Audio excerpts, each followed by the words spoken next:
Good morning. It's time for morning chocolate.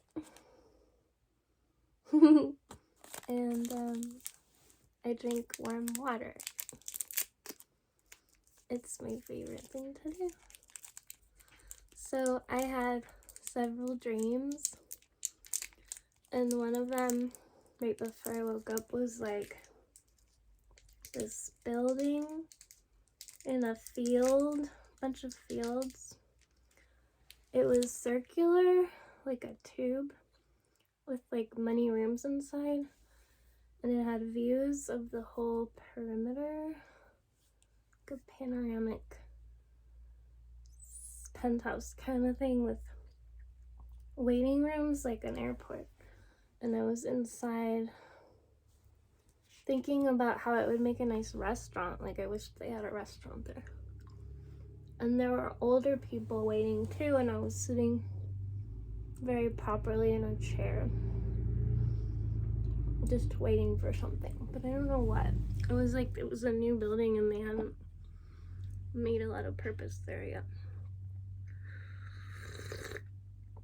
I like the water just almost too hot.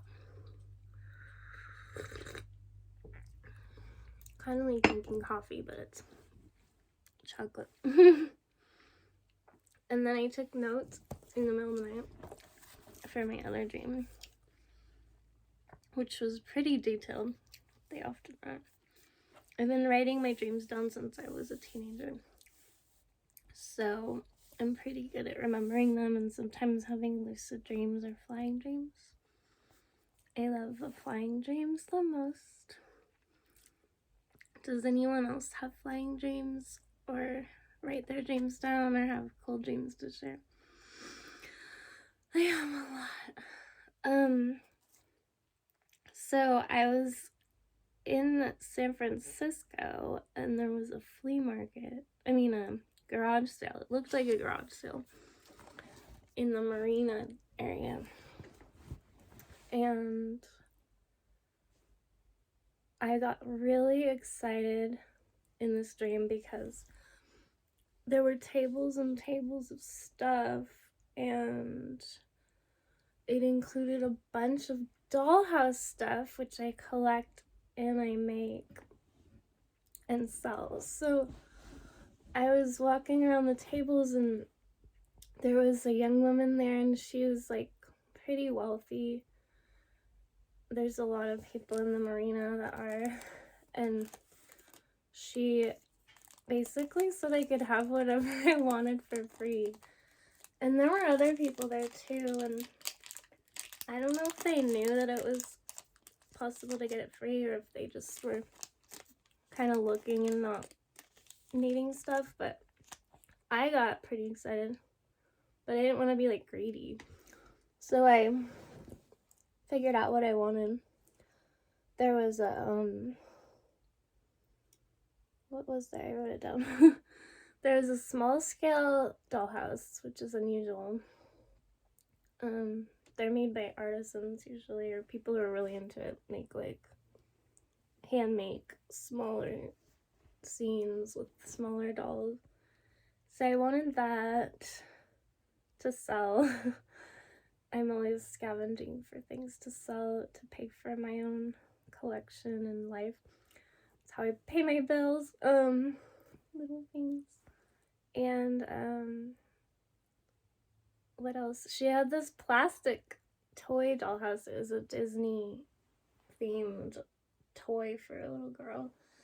And I really liked it because it was like really detailed with the stickers, and it opened up and had like 6 rooms, but it was only like this big, like a Polly Pocket. And I liked that one, the way it had like multiple rooms and like stickers that were nice, kind of like a royal castle. And then my brain just like designs stuff in my sleep after I've looked at a lot of things. It totally does. I'll look at jewelry for like hours and then start inventing jewelry or new designs of clothing and look at all the trends, and then suddenly I've blended them into something new.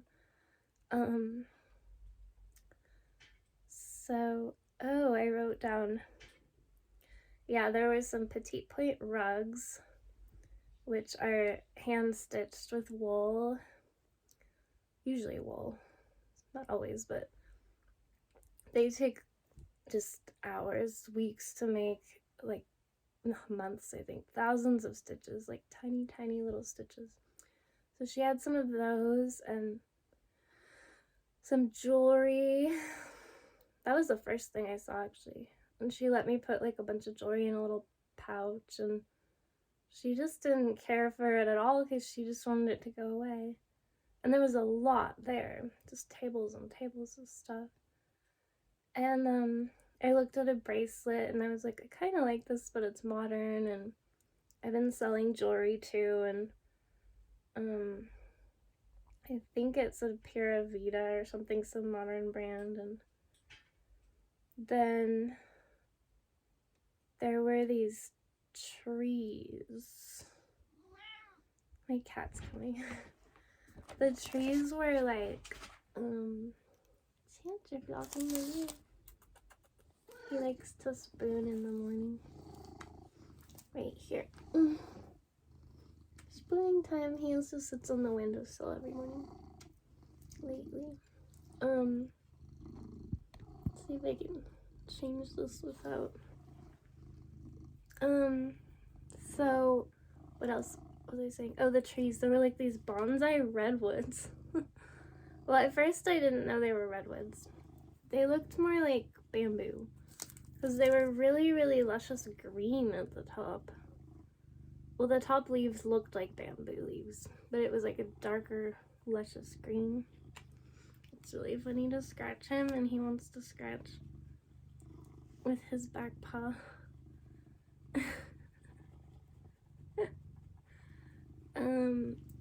So it had, I don't know what the trees were doing there. I don't know what that had to do with anything, but they were like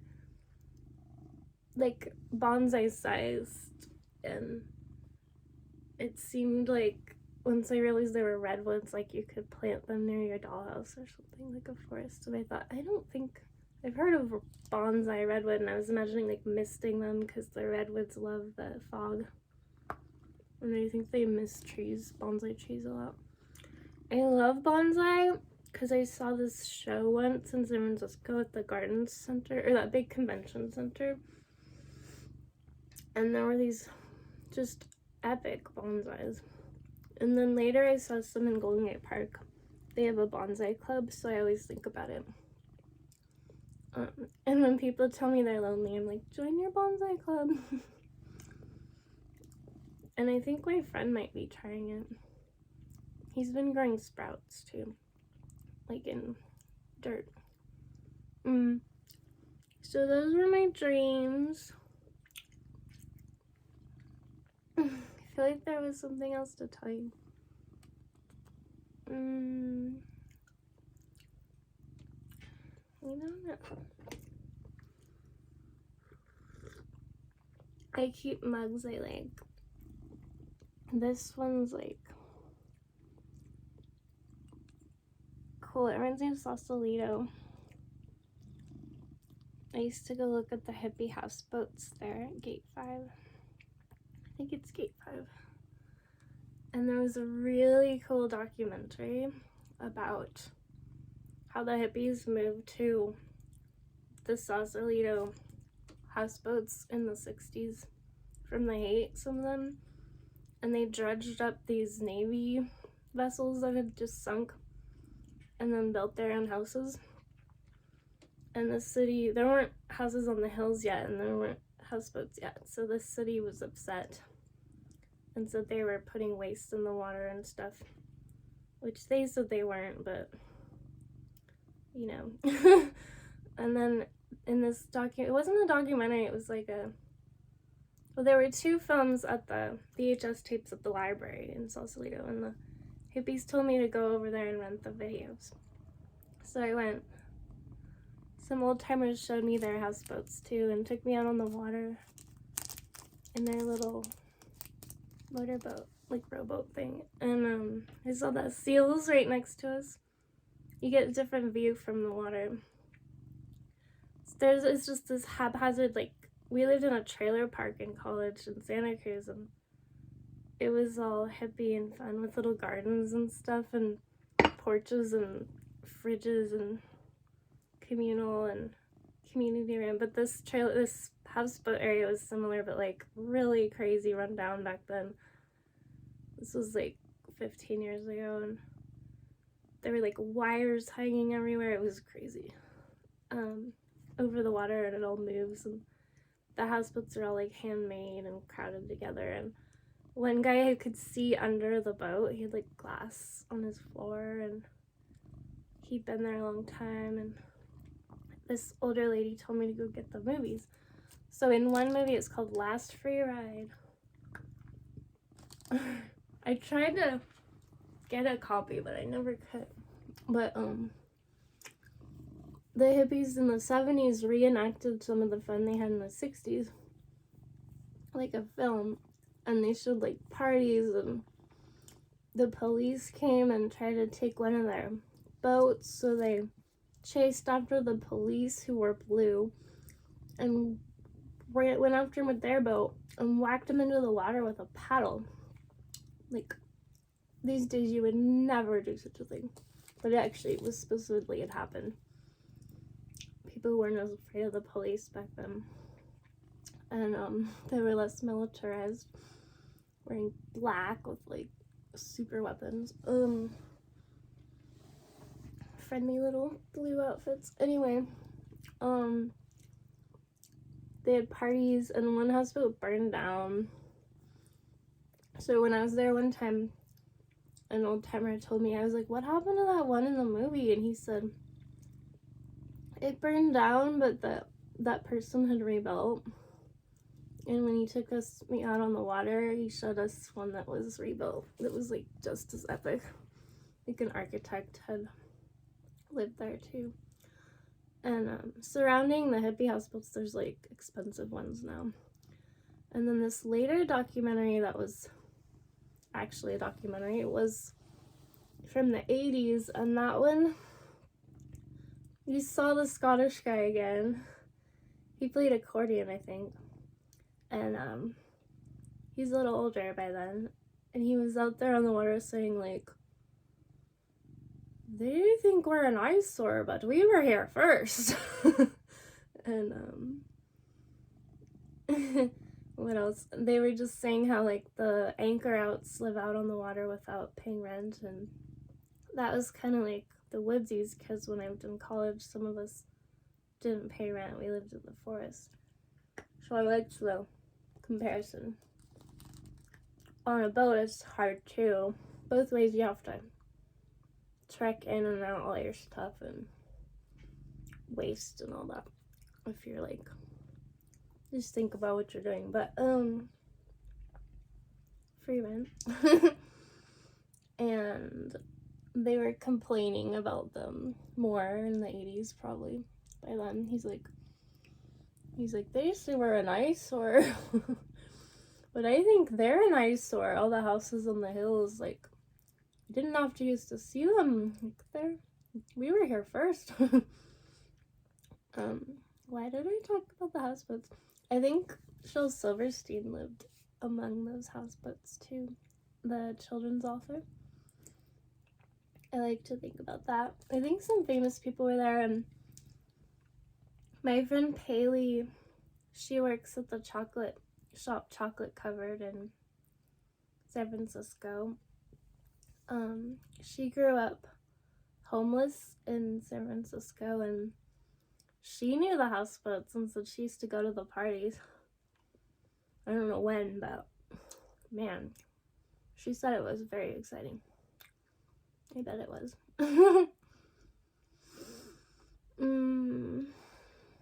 Why did I talk about them? Oh, because of my cup. Right. So when I was little, my dad was a cab driver in San Francisco and an artist. He went to the Art Institute, which is the old school up on the hill near Coit Tower. And it's built in the 20s. And it has like a koi pond, and I loved the Art Institute. I loved my dad. He could zoom us around the city all the time and knew all the streets like the back of his hand before we had navigation systems. And he'd take me to Sausalito, because later we lived in San Rafael and Marin, north of San Francisco, across the Golden Gate Bridge. And Sausalito is just north of San Francisco. It's the first town, and it has a harbor and little tourist shops and seagulls and seals. And I would stare at the water at night. The rocks, there's like these big rocks around the edge. It's not beachy. And I always thought there were monsters in the dark water. But I liked that.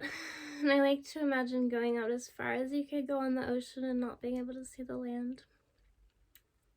I crave that. Like, I think because I'm Irish, must be some distant memory in my genetics. I love the ocean so much. And I went to Ireland too. They ate fish a lot and lived in stone huts for centuries. Until the 1800s. They were still living in stone huts, and even in the 1950s people lived in them. I saw one when I was biking through. I would sleep outside every night, and I stayed in an abandoned hut because it kept raining. And in one of them, it was just abandoned, like in the 50s or 60s. Like the old couple had just died or walked away, and there was still like a cup on the table of like they'd been drinking, and buttons lost in the floor, and mattresses were stuffed with straw. A lot of times the stone house is next to a newer house, and they just kind of ignore the stone house because they're not like insulated, and sometimes they let the sheep have them, I think. They dig the stones out of the fields, and I think they need to put them somewhere, so there's a lot of stone walls. And when I got to the West Coast Dingle, I took the ferry to the Aran Islands. There's 3 Aran Islands, and each one is a different ferry ride. So the second island is one where they don't welcome strangers. They speak Gaelic and they value the traditions, and I decided to go there anyway. Nobody spoke to me. I had my bicycle with me, and the first thing I saw walking up the road or biking was an older person with like a veil, like a headscarf, like poking at the ground. It felt like you were just back in like the 1500s. And maybe getting a rock out of the ground. I don't know. It's such an image in my mind, like being in a painting. And then I went up the road, and there was like one little store which didn't sell a whole lot. They are subsidized by the government on that island because they don't make enough money or food. So they used to make their dirt with seaweed and sand, is the story. And there was one cow on the island. So one of the islands, I meant to stay for an hour, but I found a castle, and my father had always wanted to visit Ireland, and this castle had his name, and he'd always wanted to see a castle with his name. So I spread his ashes there. It was like meant to be. I'd been carrying them along my trip to find the right place, and it wasn't planned. It just happened to be there, and I cried, and then I realized I'd missed the ferry boat. So I had to stay overnight on that island too. And this one with the one cow, I forget which island that was, but it was like a maze of stone walls because it was like they'd had too many stones, I guess. I don't know why there was like this maze of stone wall, and then the single cow like in there. That's what I remember. And then there was like this wrecked boat, kind of, not, you couldn't say ship, but a wrecked boat off the water, just in the water. And then there was with like sail masts, and as I had flown to Ireland on the airplane, it was 16 hours, I think, I had had a big old coffee table book with tons of information about shipwrecks. And I read it cover to cover, and it was fascinating about like the Spanish Armada crashing and all the gold they'd lost in the channel, and it was pretty cool to think about. I have other Ireland stories too. Man, so first I set off from Dublin, and I wanted to get out of the city as soon as possible. I had traveled before on freight trains in America for 3 months, and I had learned that I didn't love staying in cities homelessly. And so the second I landed, I just tried to get out of Dublin.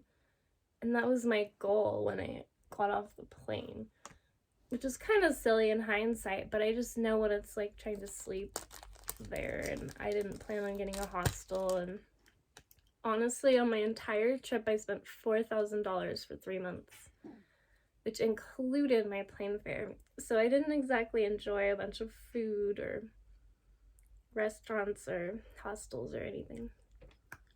But I had my bike set up to go on this crazy trip across the continent. My friends had left from Alaska, the top of Alaska. They rode all the way to the bottom of Tierra del Fuego. They had a website called Riding the Spine. They did it on mountain trails. It took them years to complete it. So I had tried to join my college boyfriend to do that by flying to Arizona. And that, I'd learned to clip into the pedals on a bike that was with an extra cycle on the back, which weighed the bike weighed 120 pounds loaded with water and everything, which was like as much as I weighed or more. So it was rough, and I only went 60 miles with them to the border and then decided to quit because they were heading into Mexico in the summer. They had their seasons a little mixed up. They were going to do the Sierra Madres in the summer. They did the Rockies in the winter. So they'd already been on this long journey, and I was insecure about messing it up for them and being the girl, and it was 3 boys, and I cried and cried and cried. It was like the time of month where I was dehydrated and had a headache and was crying, and I went back to Tucson to where we stayed at a friend's aunt's house, and I purchased my ticket to Ireland. And I took this bicycle, which was made for heavy duty travel to Europe. I'd never ridden a road bike. I didn't have one. The bike wasn't really the right bike for me. It wasn't the right size or fitted to me. So as soon as I got to Ireland, the derailleur was broken in the box. I had packed it myself in a bike box I scavenged at the bike shop. I got to a bike repair place, got the derailleur fixed the same day. And this was like without cell phones. I'd never had a cell phone. And then I hitchhiked somehow with the bike and got out of Dublin like an hour away to a cute little village. And it was just immediately like a castle village experience with like cobblestones and walls, and there was a castle in that town. Maybe I should have stayed and gone on a tour. I was like anxious to start biking. I don't know why. So I just like started biking, and then I didn't have a watch or a clock, and I didn't know that it was sunny out for 16 hours a day at that point. It was like springtime, I think April. And it was raining a lot, and it rained on me almost every day. Just a light rain, that's why it's green all the time. And So I was like sleeping in fields and abandoned houses and just biking all day. And it was meditative because my dad had just died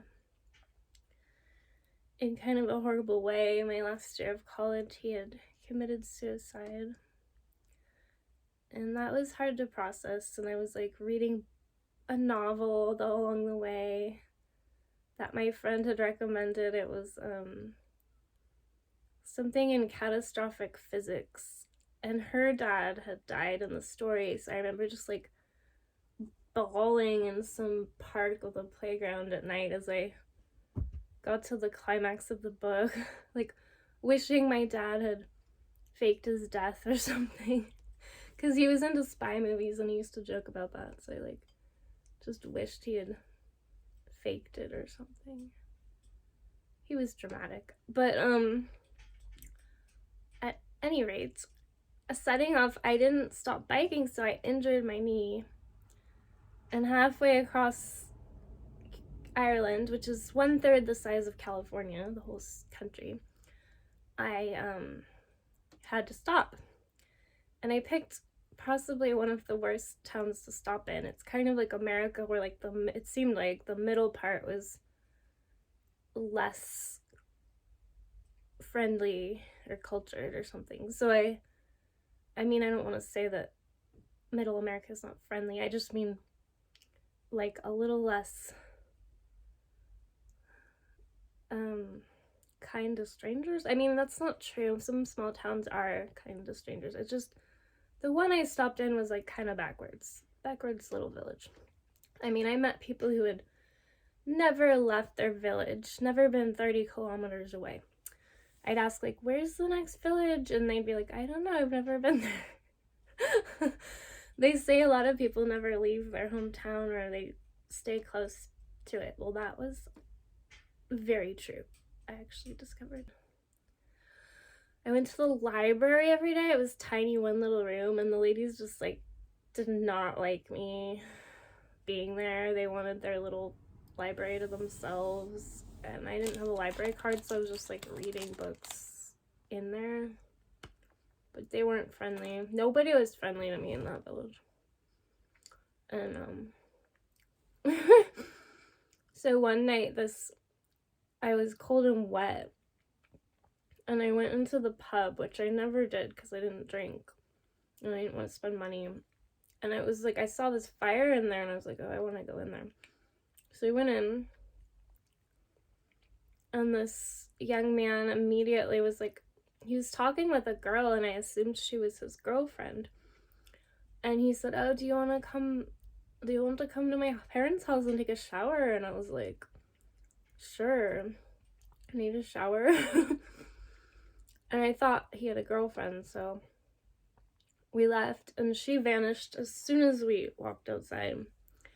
And then he was hitting on me as soon as I was at their house.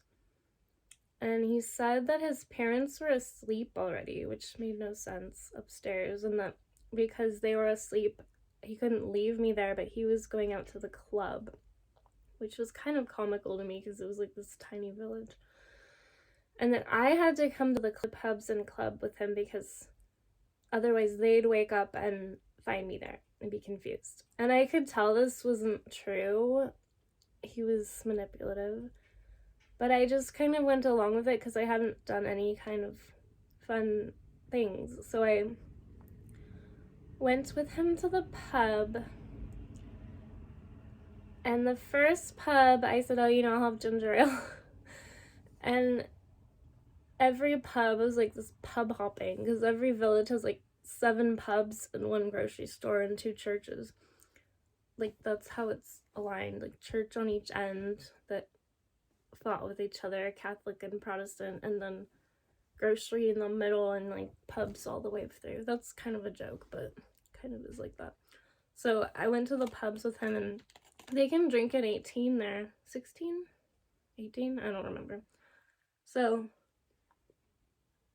maybe 16. Anyway, he bought me so many ginger ales I didn't want. And he'd been in a gang in London, I found out, which was kind of disturbing. Quite disturbing. Like a drug trafficking gang. So he was probably one of the worst people I could have hung out with in that whole village. And he was hitting on me, and I was just like avoiding it. And he was already drunk, and it turned out his father owned a pub. And his father was in the pub, so like he completely lied to me about his parents being asleep. But that's not uncommon. I noticed that, like, you know, you have 5 or 6 children there, and they don't like abortion. They posted on their church bulletin boards, and the women at the grocery are like, you don't have kids yet? Like, what's wrong with you? So, like, you have 5 or 6 kids in your little flat and own the pub. That's, like, not unusual. So that's how he grew up and went off to London to join a gang. So then, at some point, he's like, oh, here's the bus. We're going to the club now. And he, like, rushes outside, which was, like, pretty funny and fun. Like, with his drink, which you wouldn't do here in America. There's, like, no police. And, he left his drink on someone's car, and we get on the bus with all these other young people, and the bus driver drives you an hour away to the club. And the club is, like, a room where they have music. And the kids, the young people, all, like, make out, and it was the most, like, obscenely sexual display I've ever seen. Like, the Irish are very horny. And, like, what? I don't know. I had, like, one outfit with me besides my biking outfit, so I was just wearing some dirty old tank top, and everyone wanted to talk to me because I was from California, and they'd all known each other their entire lives, and they were all telling me what a good guy he was, and I was like, yeah, right. And I avoided him the entire night because he kept trying to kiss me, so I was, like, hiding in the bathroom. I didn't meet any of the girls. I wish I had. And then I was just, like, waiting and waiting for when the bus came back, which it comes back at, like, 3 or something. Really late. So I was, like, at the bus stop when it was there. Like, I was like, I'm getting out of here. And then the girls had a fight before we got on the bus, like, ripping each other's hair out. They all wanted to look like they're from California, like, blonde and stuff. And then what? Oh, so then he got on the bus, and I didn't want to sit with him, and he was, like, making a big scene and ranting at me in front of everyone, like, angry at me. And I was just ignoring it. And then the problem was I still had to go get my bicycle at his parents' house. So then I had to walk up the road with him to his parents' house, and he was, like, insisting that I stay there, and I was like, no. And then we got inside, and I got my bike, and he tried to block me from leaving and was, like, calling me names, just, like, sitting there, like, saying bad things to me and, like, blocking the way out. So I was pretty scared. And then, I mean, I could have screamed and tried to hope someone else was there, but I was scared, and I, like, pushed my way out and was, like, really afraid, and just, like, rode away and hid in some spot to sleep near the library. But that was one learning experience. And I'm telling you the bad stories. But I was actually meaning to get to a good story, which was that so the next, like, soon after that, I was like, I'm getting out of this town. So I just started walking, you know, to get out of the town. I couldn't ride. My knee was really inflamed. So I'm, like, walking down the road, pushing this heavy bike towards the West Coast. And some guy rides up. I think perhaps I had maybe managed to bicycle a little bit. I don't know if I was on the bike or not, actually. But he biked up, and he was from Tahoe in California, and he was a knee doctor. What are the chances? So there was my savior, and he immediately, like, diagnosed my knee, and helped me raise my bike seat because it was too low, and that helped. And then I got some anti-inflammatories, and he told me to keep taking them for like a few weeks, and it was much better after that. So we got to a hostel, and he paid for a room, and I didn't share it with him. I was like, what? And I couldn't tell that he was hitting on me, but I thought he was, and I was like, why would a doctor hit on me? I was like kind of naive. And I still stayed outside. And he went off to the pub to like hit on women, and he still writes to me on Facebook once in a while. But what else? That was just so fortuitous. I have guardian angels. And then on the West Coast I had a much better time. Dingle was just magical. That night that he was at the hostel, I met musicians coming out of the pub. Hi, Chant.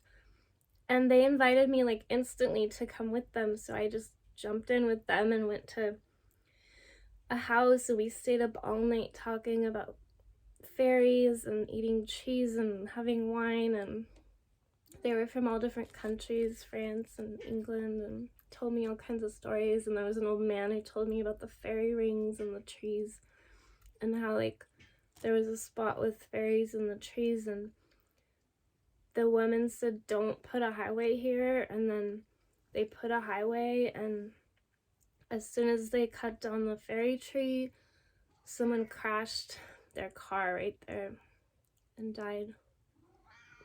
And he wants something. You might want to go outside. It's kind of hard to tell. Or play, or food. It can be any of them. Chant, come cuddle. And I think that other traveler and I, the doctor, we also went to... Oh, well, the next day in Dingle, this other old man came up and told me that everyone used to believe in fairies. He just started telling me this. That the young men used to all believe in fairies too, and then about 10 years earlier, they'd all decided it was uncool. And I believe in fairies. I've seen them. There's other dimensions. You can see it in dreams or with your third eye, like imagination. But then, oh yeah, we went to those ruins where you could see like one of those stone things, and the light comes in once a year, like an ancient church kind of experience, spiritual place. And I went to the cliffs of Moher. That was amazing. It's like feels just so spiritual there. When I was biking alone again, well, I met this girl at the hostel, and I wish I'd traveled with her, because she was headed to Spain and Italy and France, which is what I wanted to do. And I should have tried to like buddy up with her maybe, and I didn't, so I kind of regret that. But I went off on my own. There was one night I was biking, and there was like a castle. It was like a tiny pleasure castle you could see in ruins in the middle of a lake. It was a private lake. And so I swam, I put my bike on the edge, and I was like, I think I can get out there and sleep the night. And I put my stuff in my dry bags, and then I left the bike in the bushes, and I swam with the dry bags. I think I took off all my clothes and swam with the bags, and then got to the other side and went to sleep. And they'd carved in the walls all the way back since like 1903 or something like that, 1906 or early 1900s. They'd been carving in the walls. So I don't know when it was ruined, but it was somebody's private little castle for fun in their lake. And that was super magical. And I always remember my Ireland stories. And then soon after that, my friend was gonna arrive in Denmark, so I bought a ticket from Connemara? I forget where they have an airport. No, Galway.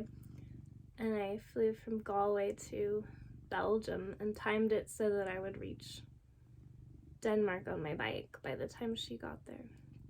She went to Denmark every year, I think. So I could tell that another time. But those are some of my travel stories.